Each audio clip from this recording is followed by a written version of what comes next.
Sitianos! Tudo bom com vocês? Aqui é a Cibele do canal Cibele Lobo e hoje eu tô aqui pra conversar com vocês sobre o 7º episódio da segunda temporada de The Dragon Prince, Fire and Fury. E eu tô toda no estilo do Callum pra lembrar vocês de que não vale postar spoilers dos episódios 8 e 9 nesse vídeo, só spoilers até o episódio 7. Então, bora pro vídeo.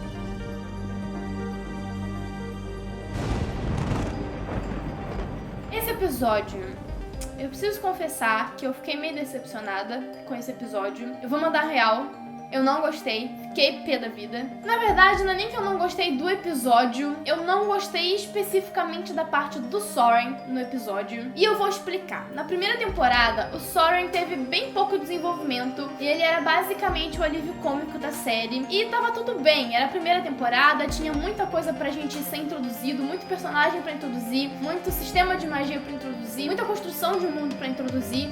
Então tava tudo bem em o Soren não ter tido tanto desenvolvimento, tanto espaço assim na narrativa. E é claro que eu acho que todo o fandom de The Dragon Prince estava esperando que o Soren fosse ter mais desenvolvimento nessa temporada. E de fato, nessa temporada eles começaram a mostrar mais o Soren, ele teve mais tempo de tela, ele teve mais relevância na narrativa. Só que parece que todas as oportunidades de criar um personagem complexo, como todos os outros personagens de The Dragon Prince, estão sendo simplesmente desperdiçadas. Nesse episódio, o Soren e a Cláudia chegam numa vila com corvos como um prisioneiro. Só que o que acontece? Essa vila está sendo sobrevoada por um dragão vermelho e nem os soldados nem as pessoas da vila fizeram nada. Eles estão observando o dragão com medo, porém eles não fizeram nada contra o dragão porque o dragão também não atacou eles. Então tá tipo assim, você fica aí no céu voando, a gente fica aqui na terra vivendo a nossa vida. Mas é claro que o Soren tinha que dar uma de herói e vamos matar o dragão. E por que vocês não estão fazendo nada? Porque o dragão é o inimigo. Então não importa se o dragão atacou ou não, a gente vai atacar o dragão. Até o Corvus fala pro Soren não fazer isso, mas ele não tá nem aí. Ele ataca o dragão e faz com que o dragão ataque de volta a vila, porque agora o dragão tá só tentando se defender. Seja a pessoa que for, se me atacar, eu vou atacar. Eu realmente não consigo entender como é que um guarda real, como ele mesmo gosta de esfregar na cara de todo mundo, consegue ser uma porta. Eu sinto que ele é uma porta, e uma porta, pra quem não sabe, é tipo um idiota, que só é uma porta pra poder você ter um personagem que vai fazer cagadas que outros personagens não fariam, ou então pra ser engraçado. Ele literalmente colocou a vida de todo mundo naquela vila em risco a troco de nada. E o que mais me irrita não é nem isso, é o fato de que ao invés deles seguirem nessa narrativa e fazer o Soren fazer cagada, sabe, tipo, a cagada ser feia e morrer um monte de gente, ele se sentir culpado, se sentir um bosta, um lixo, e usar isso como uma forma de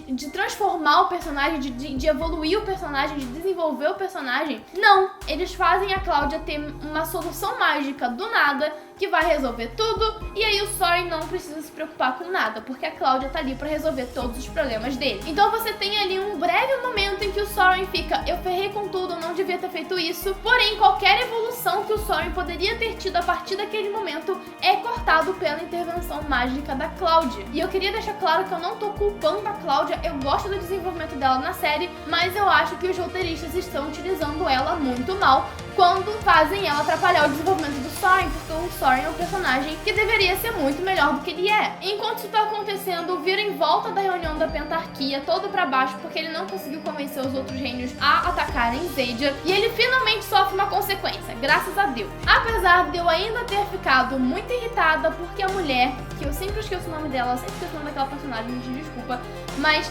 aquela mulher só tirou ele do conselho. Ouvirem, literalmente cometeu traição. Ele literalmente cometeu traição e ele só foi retirado do conselho. Grande consequência, né? Mas tudo bem. Nós também temos desenvolvimento do trio principal nesse episódio, que pra mim é o que salva o episódio. Foi a única coisa que eu gostei nesse episódio, foi o trio principal. Primeiro nós temos o Callum, que tá preocupado com a sua utilidade pro grupo, já que agora ele não consegue fazer magia. A Rayla é uma assassina treinada, o Ezra não consegue falar com animais e o Callum não consegue fazer nada, tadinho. E ele expressa a preocupação dele de como é que eles vão chegar em Xadia e como é que ele vai conseguir ajudar eles a conseguirem entregar o Zim, a mãe dele, a Rainha Dragão, sendo que ele não consegue fazer mais magia. E a Rayla fala que existe um caminho secreto dos Elfos da Lua para a Xadia. E eu tô muito ansiosa pra que vocês vejam qual caminho que é, porque eu já vi. Então não vou fingir que eu não vi, eu já vi. Pouco tempo depois, quando toda a confusão na cidade com o Soren acontece, os três conseguem ver à distância o dragão sobrevoando e atacando a vila. E também conseguem ver o dragão sendo atingido pelo arpão mágico da Cláudia. Isso me lembrou muito o primeiro filme de Como Treinar Seu Dragão, especialmente depois que o Ezran sai correndo para poder tentar ajudar o dragão e cuidar dos seus ferimentos. Nisso nós temos um ponto muito interessante sobre o desenvolvimento da Rayla. Durante a temporada, a Rayla tem tido muita dificuldade em descobrir quem ela realmente é e o que é realmente importante para ela. E aqui ela decide que ela tem que ajudar o dragão. Mesmo que seja perigoso e que ela esteja arriscando a missão dela de levar o Zim pra sua mãe, ela decide que ela não pode deixar o dragão nas mãos do Soren e da Cláudia. Na verdade, nós descobrimos que no fundo é uma dragoa ou um dragão fêmea. Eu vou falar dragoa, que pra mim é mais fácil de falar. Quando a Rayla fala que nós precisamos protegê-la. Então ela volta mais uma vez pra poder tentar libertar a dragoa. E nós temos uma ótima sequência de luta entre Soren e Rayla. E quando a Rayla tá finalmente cercada por vários soldados, o Callum aparece. O Callum não só aparece, como ele tá segurando o livro de magia da Cláudia em uma mão e uma espécie de lagarta na sua outra mão. E ele faz magia sombria, transformando as correntes em cobras e libertando a dragoa. Gente, ai, meu coração dói só de lembrar do meu bebê Callum fazendo magia sombria. É algo que ele não quer fazer, mas ele sabe que ele precisa fazer alguma coisa pra ajudar a sua amiga e pra ajudar a dragoa. E eu acho que isso só dá um aperto maior ainda no coração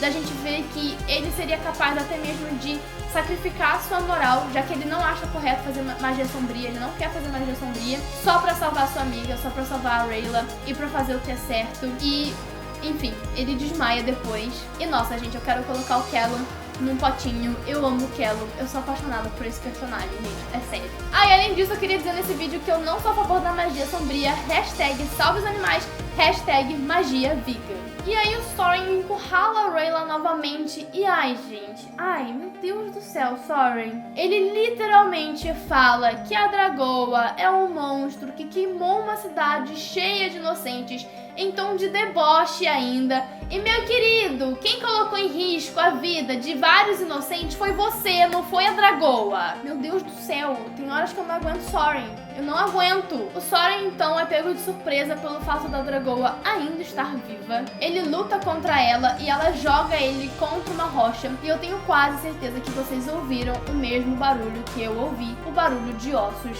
se quebrando. Eu tenho raiva do Soren e do desenvolvimento dele, mas olha, eu preciso admitir que me doeu ver isso acontecendo com ele. E aí, quando a dragoa tava prestes a matar o Soren, o Zim aparece, porque o Ezran tava brincando de pique-esconde com o Zim.